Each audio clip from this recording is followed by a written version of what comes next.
Very good morning, student. Today we are first session of class 10. The chapter is the civics. Now start with the civics chapter. Friends, uh, जैसे अपने पास example है classroom का example लेते हैं power sharing in classroom कैसे classroom में होता है एक मॉनिटर होता है और मॉनिटर जिस तरीके से अपने पूरे क्लास को मॉनिटर करता है फिर मॉनिटर को टीचर मॉनिटर करता है और टीचर्स को मैनेजमेंट मॉनिटर करता है इन सभी चीज़ों में पावर शेयरिंग क्लासरूम में एक बहुत इम्पोर्टेंट प्ले रोल अदा करता है। जैसे कि हर एक को लगता है कि मुझे अपने अधिकार चाहिए, हर एक को लगता है कि मेरी मेरी बात कोई सुने। तो एक सुनने के लिए एक प्रॉपर वे रहता है, एक प्रॉपर कनेक्शंस रहता है। उन प्रॉपर कनेक्शन को अच्छे से मेंटेन करने के लिए एक पावर को एक दूसरे के साथ शेयर करते हैं। फॉर एग्जांपल अपन देखते हैं ना क्लासरूम में जैसे जैसे पूरे स्कूल एक मैनेजमेंट होता है और मैनेजमेंट में जैसे टीचिंग स्टाफ होता है, क्लीनिंग स्टाफ होता है, एक ऑफिशियल स्टाफ होता है, तो हर एक को अपने अपने अधिकार दिए तो उसमें कभी कॉन्फ्लिक्ट होने का कोई चांस ही नहीं आता। तो इस सब चीज़ों को मिला के मतलब this is very important a part of the avoid conflict on each a group to this one. So इसी पार्ट को हम आगे बढ़ाते हुए आज हम एक बहुत महत्वपूर्ण चैप्टर जो पढ़ने जा रहे हैं, जो इसका 5 मार्क के लिए चैप्टर आता है पावर शेयरिंग। सो क्लास 10 के स्टूडेंट का मैं बहुत तहे दिल से स्वागत करता हूँ। नाउ अब शुरू करते हैं पावर शेयरिंग का क्या कंटेंट है, क्या पढ़ना है पावर शेयरिंग में, अब इसके बारे में देखते हैं। जैसे अपन देखते हैं कि main topic of the chapter ethnic composition of Sri Lanka, ethnic composition of Belgium, power sharing in Sri Lanka, why power sharing is desirable, and form of power sharing. So these are main the 5 content. First is the ethnic composition of Sri Lanka, Belgium, and form of power sharing. This is the 5 part of this chapter. It's very important part. दो case study हमें पढ़नी है, एक तो श्रीलंका की और दूसरी case study है बेल्जियम की, और इन दोनों में पावर शेयरिंग किस तरीके से हुआ है ये पढ़ना है, और बाद में हमें पढ़ना है कि फॉर्म ऑफ पावर शेयरिंग। पूरा चैप्टर 5 कंटेंट में डिवाइडेड है, पूरा whole chapter divided 5 content. First content ethnic composition of Sri Lanka. Second content ethnic composition of Belgium. Power sharing in Sri Lanka. Why power sharing desirable and form of power sharing. So now friends, we are starting the first importance of ethnic composition of Sri Lanka. इसके करते हैं तो शुरुआत करते हैं अपन पहली case से। जैसे अपने टेक्स्ट बुक्स में एथनिक कंपोजिशन ऑफ बेल्जियम दिया है, उसके बाद श्रीलंका दिया है, तो हम इसी बात को आगे बढ़ाते हुए टेक्स्ट बुक्स के अनुसार हम अभी अपनी केस स्टडी को शुरुआत करते हैं। सबसे पहले पावर शेयरिंग का वर्ड कहाँ से आया, आप देखते हैं कि पावर शेयरिंग में प्लेटो और अरिस्टोटल ये दो लोग थे जिन्होंने इस पावर शेयरिंग के वर्ड को पहली बार फाइंड आउट किया था, और ये 16 और 17th सेंचुरी में बात हुई थी। फ्रेंच फिलोसोफर जॉन बॉडिन और British lock express their views in the separation of power. उन्होंने भी अपने राजा और प्रजा इन दोनों के बीच में क्या अधिकार होनी चाहिए, उसकी सेपरेशन ऑफ पावर क्या होती है, इसके बारे में पूरी तरह से जानकारी दी है। बट द मॉन्टेस्क्यू ने भी कहा था कि एक फर्स्ट टाइम उन्होंने फॉर्मुलेटेड किया था उनकी book the spirit of laws, ये 1748 में पब्लिश हुई थी, और उन्होंने पावर शेयरिंग के वर्ड को पहली बार फाइंड आउट किया गया था। तो देखते हैं, और अब देखते हैं कि पावर शेयरिंग की डेफिनेशन क्या है। What is the power sharing. Power sharing में 3 चीज़ें याद रखना। पावर शेयरिंग मीन्स क्या होता है, रिस्पॉन्सिबिलिटी। हर एक को आपको पता है कि जब मैंने आपको कोई अधिकार दिया, जैसे आपको बताया कि क्लास में मॉनिटर अपॉइंट किया है, तो क्लास में मॉनिटर अपॉइंट करने का मेन मकसद क्या था कि उसको क्लास में शांति बनाए रखना, और एब्सेंस ऑफ टीचर पूरी क्लास की रिस्पॉन्सिबिलिटी उसके ऊपर देनी होती है। एक स्कूल में होता है, हर गवर्नमेंट में ऑर्गन्स होता है, तो वो रिस्पॉन्सिबिलिटी होता है। और रिस्पॉन्सिबिलिटी का तीसरा वर्ड बहुत इंपॉर्टेंट क्या है, पावर्स। ये पावर दी जाती है उसको कि तुम इसको कंट्रोल कर सको अमंग द डिफरेंट। और वो डिफरेंट डिफरेंट पार्ट है, जैसे आपको पता है कि सेंट्रल गवर्नमेंट हमारे पूरी देश की गवर्नमेंट 3 पार्ट में डिवाइडेड है, central government, state government and local government. इन तीनों पार्ट में, ये तीनों पार्ट बहुत इंपॉर्टेंट पार्ट है, और ये तीनों पार्ट में ऑर्गन है। ये पार्ट ऑर्गन जैसे आप देखते हो कि जुडिशियरी, एग्जीक्यूटिव, देखो 3 पार्ट है हमारे गवर्नमेंट के, एक तो लेजिस्लेटिव असेंबली होती, लेजिस्लेचर, जुडिशियरी एंड एग्जीक्यूटिव, ऐसे 3 है। तो ये 3 पार्ट में अपने अपने अधिकार एक दूसरे के साथ शेयर किए गए। सो डेफिनेशन आप फिर से एक बार पढ़ लीजिए। Power sharing means sharing of responsibility and power among the different organ and level of government. अब देखते हैं कि एथनिक वर्ड्स कहाँ से आया। तो एथनिक मतलब एथनिक क्या होता है, अभी देखो हमने पहले शुरुआत में पढ़ा था ethnic composition of Belgium, ethnic composition of Sri Lanka. तो एथनिक वर्ड का मीनिंग क्या है ये जान लीजिए। Ethnic the social division based on share culture.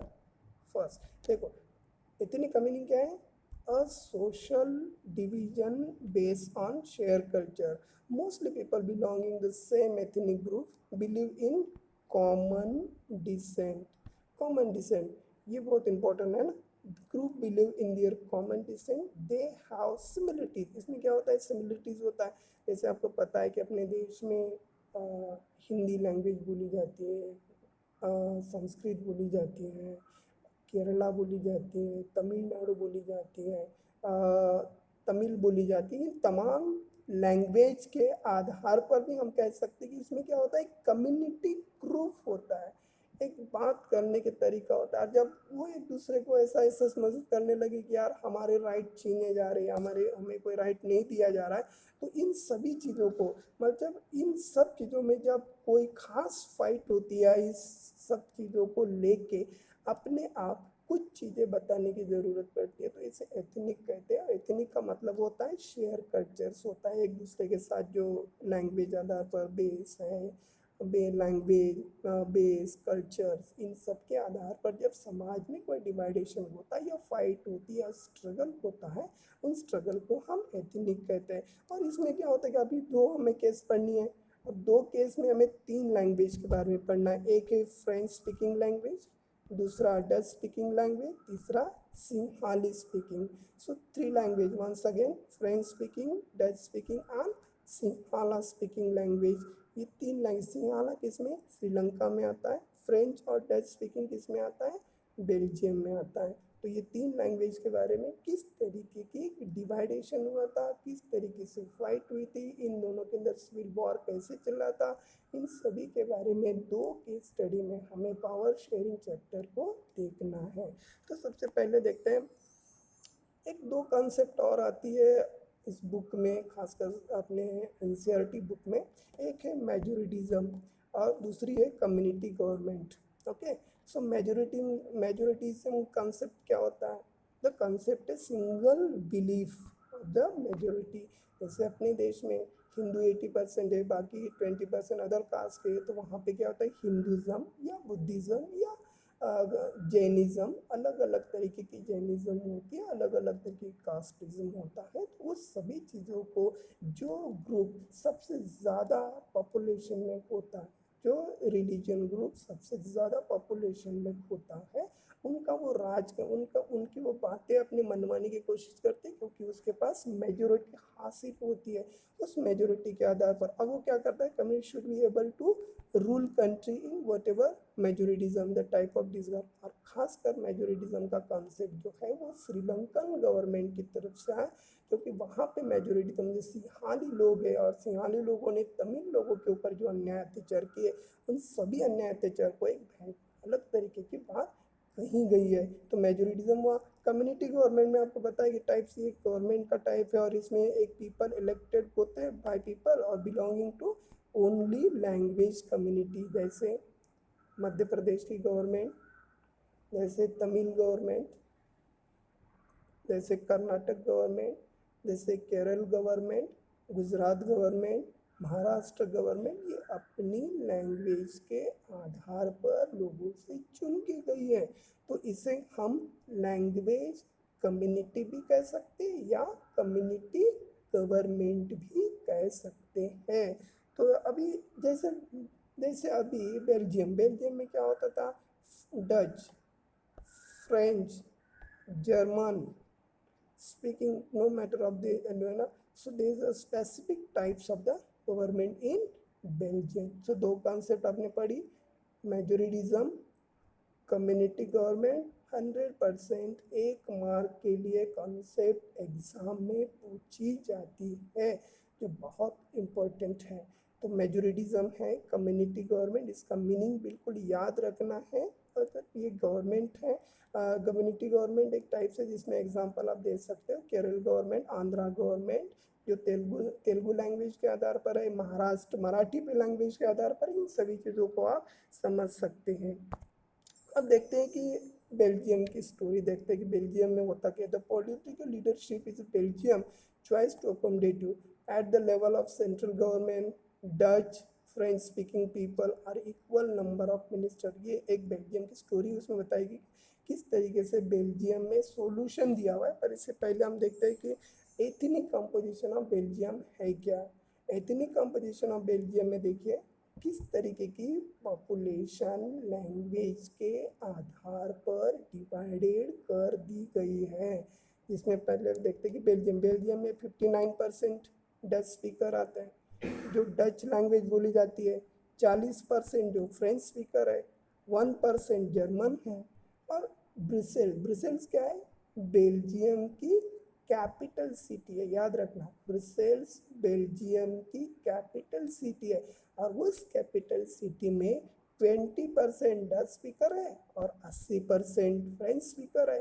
तो ये एक चारों कैसे इतनी कंपोजिशन होगी, आप देख रहे हो किस तरीके से इतनी कंपोजिशन ऑफ श्रीलंका में चल रहा था, सॉरी बेल्जियम में चल रहा था। बेल्जियम की बात हो रही है तो एनसीईआरटी के हिसाब से हम बेल्जियम पढ़ रहे पहले। तो बेल्जियम में 59% डच स्पीकर, 40% फ्रेंच स्पीकर और 1% जर्मन स्पीकर। और ब्रुसेल्स में भी वही हुआ है, ब्रुसेल्स में उल्टा कंडीशन था।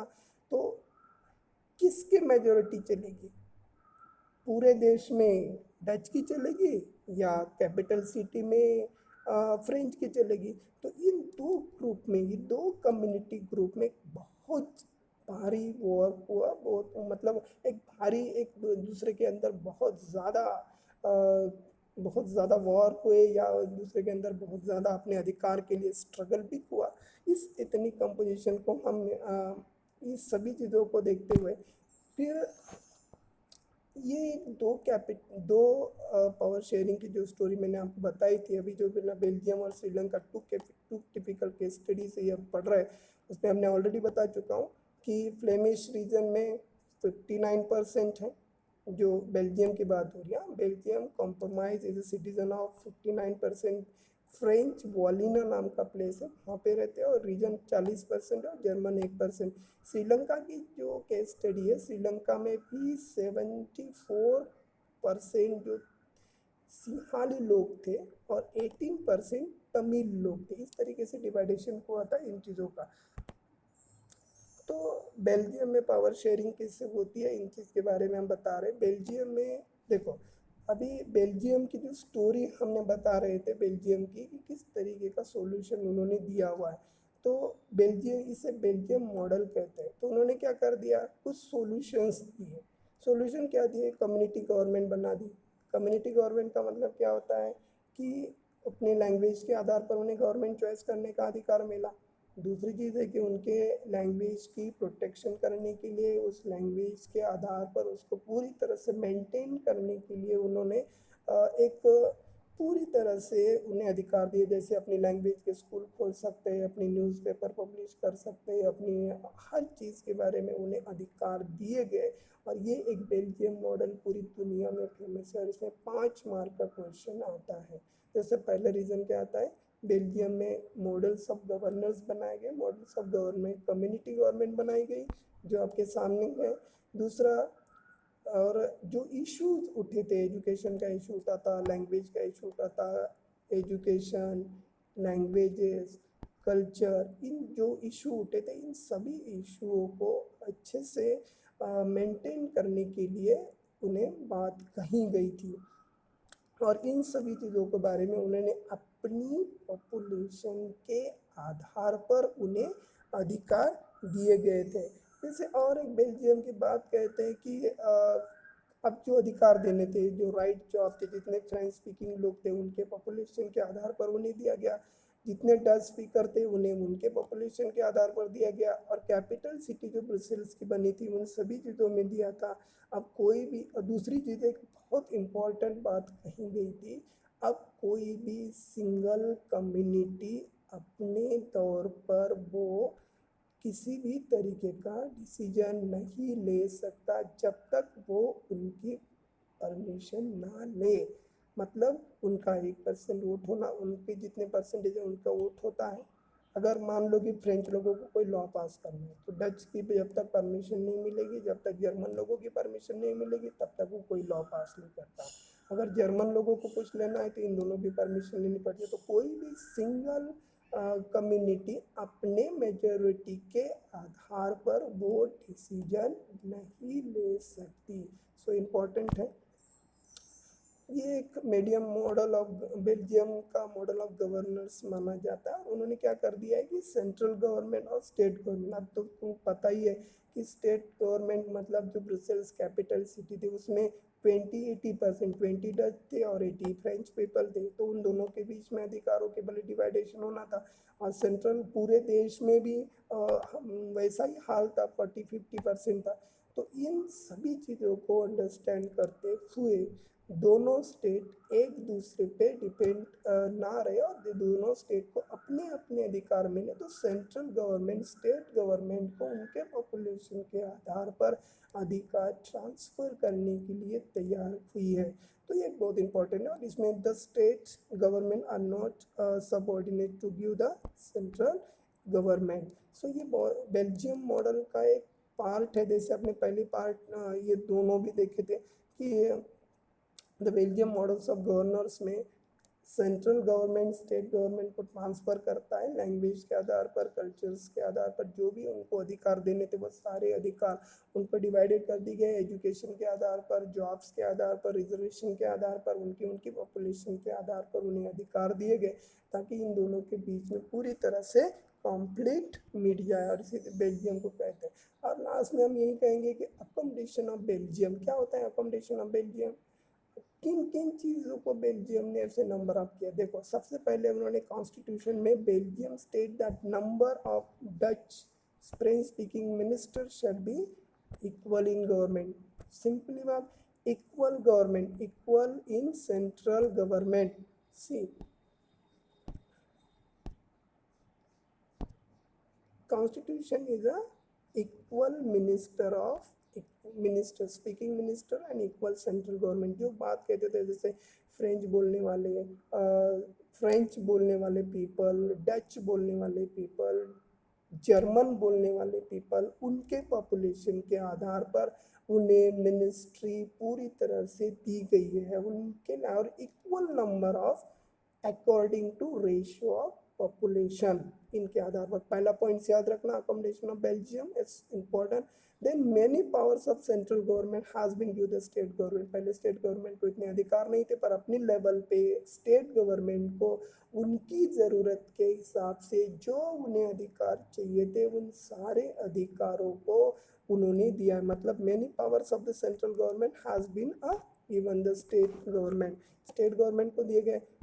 तीसरा, Brussels how the separate government with each party of equal representation. मैंने एक्चुअली आपको बता दिया कि जो गवर्नमेंट थी, लैंग्वेज कम्युनिटी गवर्नमेंट थी या main government, central government, state government, इन दोनों के बीच में जो जो अधिकार लगते थे उसको रिटर्न कॉन्स्टिट्यूशन में मेंशन करके उसको राइट दिए गए। So Brussels how the separate government in which each party of to equal representation. और लास्ट में बहुत इंपॉर्टेंट है कि there is a third kind of government is call of community government, is elected by the belonging to one language community. मतलब कोई भी अपनी language community है, जो फ्रेंच लैंग्वेज कम्युनिटी है, जर्मन लैंग्वेज कम्युनिटी है, डच लैंग्वेज कम्युनिटी, इन तीनों लैंग्वेज कम्युनिटी को एक दूसरे के साथ जोड़ा गया है, और इन सभी इसे कहते हैं कि अकोमोडेशन इन बेल्जियम, और इसे ही हम बेल्जियम मॉडल्स के रूप में जानते हैं। तो इस तरीके से हम आज बेल्जियम मतलब ethnic composition of Belgium, ethnic composition of Brussels, ethnic composition and give the solution of the Belgium. तो आज हम ओवरऑल एक स्टडी पढ़े। आज हमने एथनिक वर्ड्स का मीनिंग पढ़ा, आज हमने मेजोरिटिज्म वर्ड का मीनिंग पढ़ा, आज हमने जो बेल्जियम में जो पावर शेयर हुआ था उसके बारे में बात कही, और बेल्जियम की जो चीज़ें आपको समझ में आती उन सभी चीज़ों के बारे में अच्छे से बताया गया है। तो आप इनको अच्छे से पढ़ें क्योंकि उसमें 5 मार्क के क्वेश्चन आते हैं। Explain the ethnic composition of Belgium, explain the ethnic explain the solution accommodation of in Belgium या Belgium model, explain the Belgium model, इन सभी चीज़ों के बारे में क्वेश्चन आते हैं। बी प्रिपेयर और उसके रहे। नेक्स्ट पार्ट में हम बेल्जियम श्रीलंका में जो पावर शेयरिंग होता है उसके बारे में पढ़ते हैं।